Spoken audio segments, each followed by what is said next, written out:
नमस्कार। I must tell you में आपका हार्दिक स्वागत है।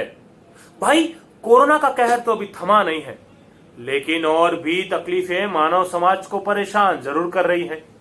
पहले समुद्र में बड़ा सा तूफान आया जिसने किनारे के गांवों को असर पहुंचाया। फिर जोरों की बारिश हुई और अब ये भूकंप।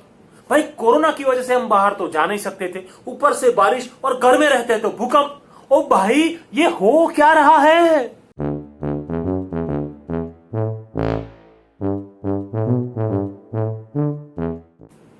कोरोना के शुरुआती दिनों में कई आध्यात्मिक लोग ऐसा बोल रहे थे कि यह प्रलय काल की शुरुआत है, अब दुनिया खत्म हो जाएगी।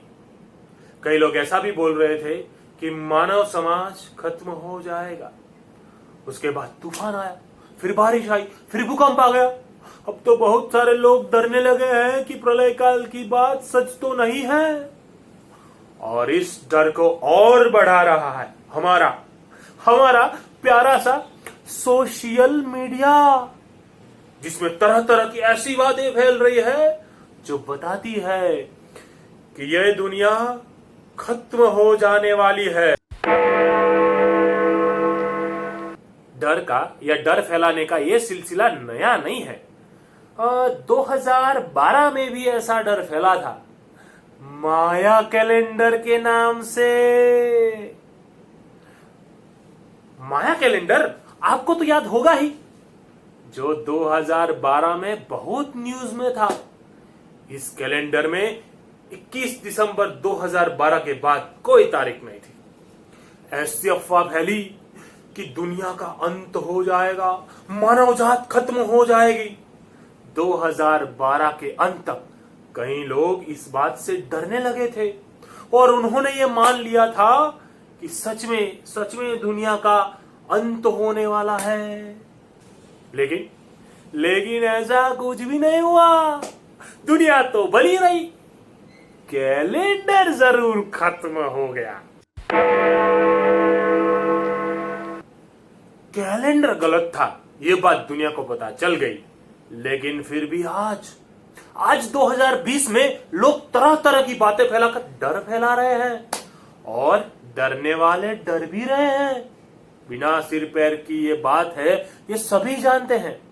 लेकिन जाने क्यों लोग पढ़ने में, डरने में और दूसरों को डराने में बहुत मजा ले रहे हैं। ससुरा भाई, भूकंप तो सिर्फ एक दिन 4 सेकंड के लिए आया था और वो आकर चला भी गया।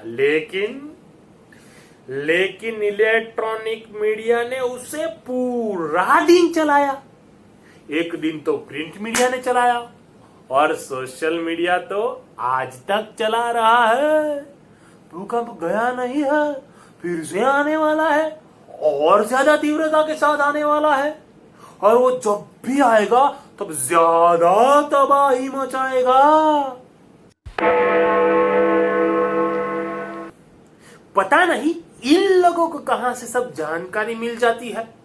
मुझे तो लगता है कि भूकंप खुद आने से पहले इनको फोन करके बता देता होगा कि मैं आ रहा हूं, तुम समझ जाना भैया, और दूसरों को डरा देना। वैसे कोरोना केसों की संख्या हमारे वहां जितनी तेजी से बढ़ रही है, ये देख के लगता है कि हम जल्द ही कोरोना के केस में दुनिया में नंबर 1 हो जाए। हमारे वड़ा प्रधान कितनी सारी बातों में नंबर 1 रहे हैं, तो हम इस बात में पीछे क्यों रह जाए। वैसे प्रधानमंत्री की बात सुनकर एक बात याद आती है कि कोरोना के दूसरे दौर का ऐलान जब हुआ था, तब उन्होंने एक महत्वपूर्ण बात कही थी। उन्होंने आह्वान किया था, मित्रों, कि विश्व कल्याण के लिए, मानव कल्याण के लिए कोरोना वैक्सीन तैयार करने का बीड़ा देश के युवा उठाए। अब गड़बड़ यह हो गई कि युवाओं को वैक्सीन और दवाई के बीच का फर्क मालूम नहीं था। सभी ने कोरोना की दवा बनाकर बेचना और फैलाना शुरू कर दिया। सभी का यह दावा था कि उनकी बनाई हुई दवा कोरोना के इलाज के लिए कारगर है। कई प्रकार की आयुर्वेदिक और होम्योपैथिक दवाओं के नाम इस दौर में सामने आए थे। कुछ लोगों ने सरकार को विनती भी की थी कि पहले हमारी दवा जांची जाए, परखा जाए और फिर कोरोना दर्दियों को दिया जाए। लेकिन सरकार तो सलमान खान जैसी है, जो कहती है वो करती है, जो नहीं कहती है वो डेफिनेटली करती है।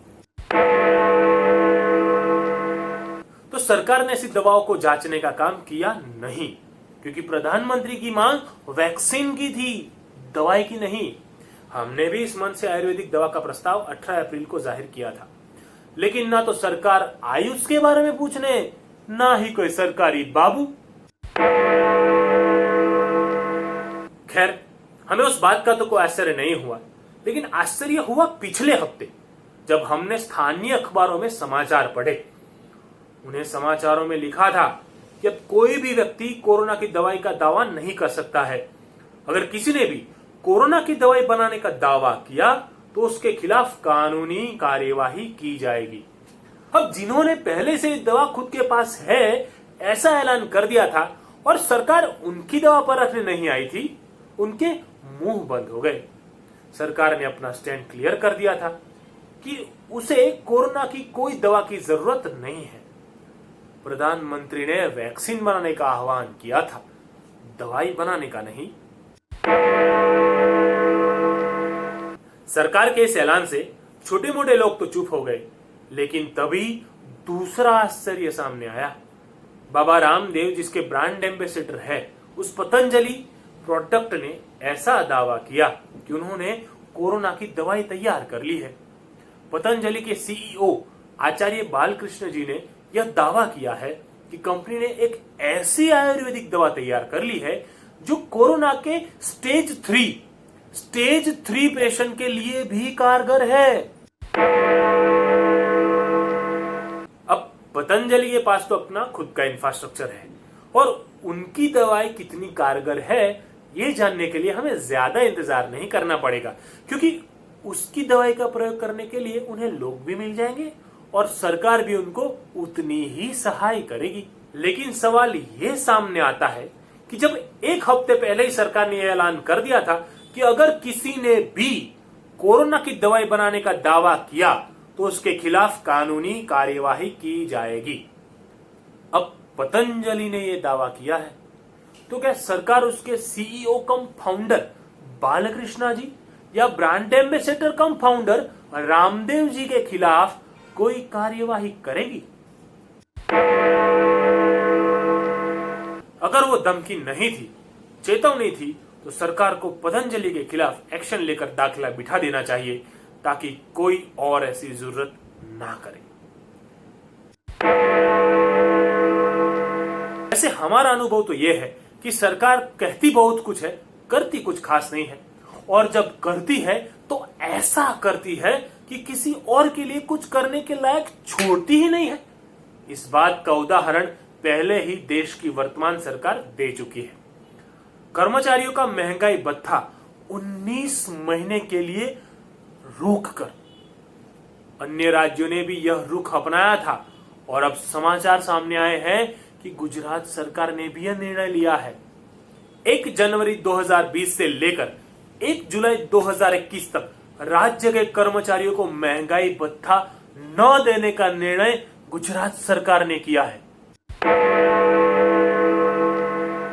पहले कोरोना, फिर लॉकडाउन, फिर आर्थिक मार, फिर तूफान, फिर बारिश, फिर भूकंप और अब महंगाई भत्ता न मिलने के ऐलान से गुजरात में भौकाल आ गया है और जो देश में और सारे दूसरे राज्यों में पहले से आ चुका है।